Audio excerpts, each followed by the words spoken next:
बाज और एक किसान की कहानी। बहुत समय पहले की बात है। एक राजा को उपहार में किसी ने बाज के 2 बच्चे भेंट किए थे। वे बहुत ही अच्छी नस्ल के थे और राजा ने कभी इससे पहले इतने शानदार बाज नहीं देखे थे। राजा ने उनकी देखभाल के लिए एक अनुभवी आदमी को नियुक्त कर दिया था।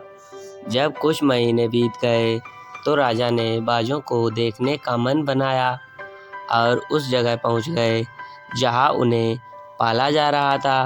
राजा ने देखा कि दोनों बाज काफ़ी बड़े हो चुके थे और अब पहले से भी ज़्यादा शानदार लग रहे थे। राजा ने बाजों को देखभाल कर रहे आदमी से कहा, मैं इनकी उड़ान देखना चाहता हूँ, तुम इन्हें उड़ने का इशारा करो। आदमी ने ऐसा ही किया। इशारा मिलते ही दोनों बाज उड़ान भरने लगे, पर जहाँ एक बाज आसमान की ऊंचाइयों छू रहा था, वहीं दूसरा कुछ ऊपर जाकर वापस उसी डाल पर बैठ गया जिससे वो उड़ा था। ये देख राजा को कुछ अजीब सा लगा कि क्या बात है, जहाँ एक बाज इतनी अच्छी उड़ान भर रहा है, वहीं ये दूसरा बाज उड़ना ही नहीं चाह रहा। राजा ने सवाल किया, जी हुजूर, इस बाज के साथ शुरू से ही यही समस्या है, वो इस डाल को छोड़ता ही नहीं।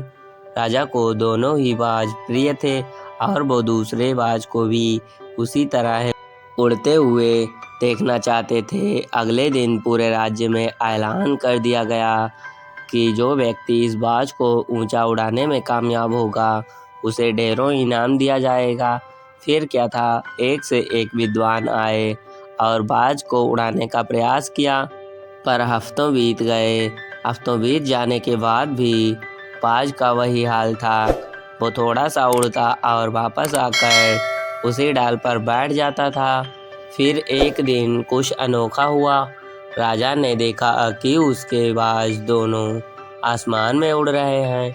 उन्हें अपनी आंखों पर यकीन नहीं हुआ और उन्होंने तुरंत उस व्यक्ति का पता लगाने को कहा जिसने ये कारनामा कर दिखाया था। वह व्यक्ति एक किसान था। अगले दिन वह दरबार में हाजिर हुआ।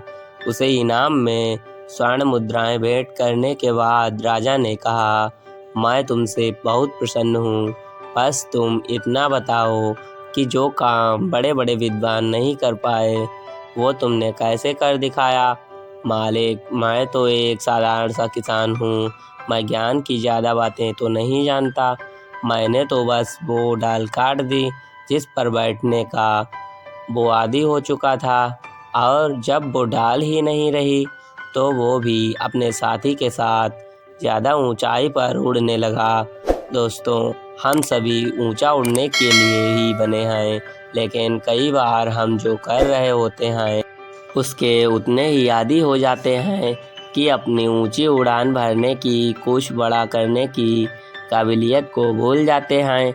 यदि आप भी सालों से किसी ऐसे ही काम में लगे हैं जो आपके सही से मुताबिक नहीं है, तो एक बार ज़रूर सोचिए कि कहीं आपको भी उस डाल को काटने की ज़रूरत तो नहीं है जिस पर आप सालों से बैठे हुए हैं।